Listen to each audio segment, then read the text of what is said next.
तो सैराब सीरियल जहाँ पर मैंने आपको पिछली अपडेट दी थी कि नोनी का ईशान से मिलने जाती है, जहाँ ईशान कहता है कि मुझे तुमसे मिलना है और जहाँ पर वो दोनों मिलते हैं, लेकिन उसकी तबीयत खराब हो जाती है।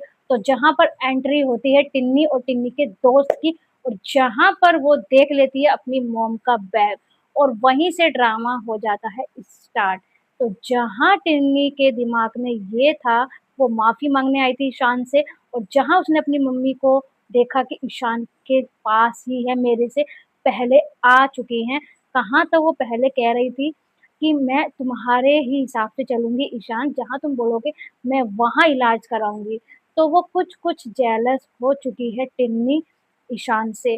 तो जहाँ पर अब टिन्नी का रूप अलग नज़र आ रहा है, तो पहले ये आप खुद ही देखिए।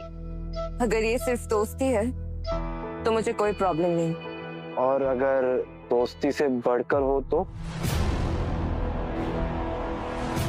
मॉम और ईशान के बीच जो भी है, अगर वो दोस्ती से बढ़कर है तो मैं उस रिश्ते को कभी नहीं अपनाऊंगी। तो जहाँ पर अब टिन्नी का रूप अलग नज़र आ रहा है, तो पहले ये आप खुद ही देखिए।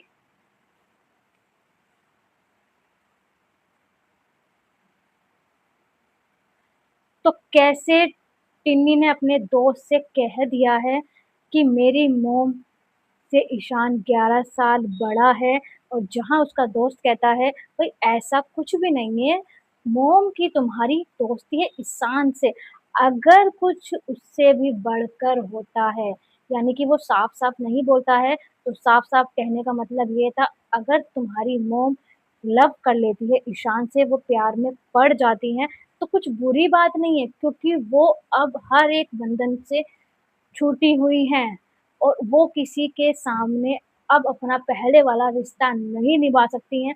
वो किसी की बहू नहीं है, वो किसी की वाइफ़ नहीं है। हाँ, लेकिन एक किसी की माँ ज़रूर है। लेकिन टिन्नी अगर तुम चाहो तो ये इम्पॉसिबल हो सकता है। तो रोहन जो था, जहाँ पर बर्थडे पार्टी प्लानिंग हो रही है, जहाँ पर नोनिका उसकी तैयारी में लग रही है और उसकी फैमिली वाले और जहाँ पर टिन्नी के दिमाग में ये बात चल रही है कि मैं ऐसा कभी नहीं होने दूँगी, दोस्ती तो एक बार को अच्छी है, लेकिन मेरी मॉम ईशान से प्यार करे, ये मैं नहीं ऐसा होने दूँगी। भाई टिन्नी तो बहुत ही ज़्यादा भाई इसका ऐसा रूप दिखा दिया है कि ये ही अपने मॉम की दुश्मन बन चुकी है अब। जहाँ पर ये प्यार भी दिखाती है और दूसरी जगह ये अपनी मॉम के खिलाफ भी खड़ी होती है। तो भाई अब आगे आपको यही पता लगाना है कि भई क्या नोनिका ईशान से इज़हार कर पाएगी और क्या टिन्नी ऐसा होने देगी? तो भई सैराब सीरियल देखते रहना, बहुत ट्विस्ट आने वाले हैं इसके अंदर और जहाँ पर आप चाहते हो कि ईशान और नोनिका मिलते रहे, तो सैराब सीरियल स्टार प्लस पे 7:30 बजे।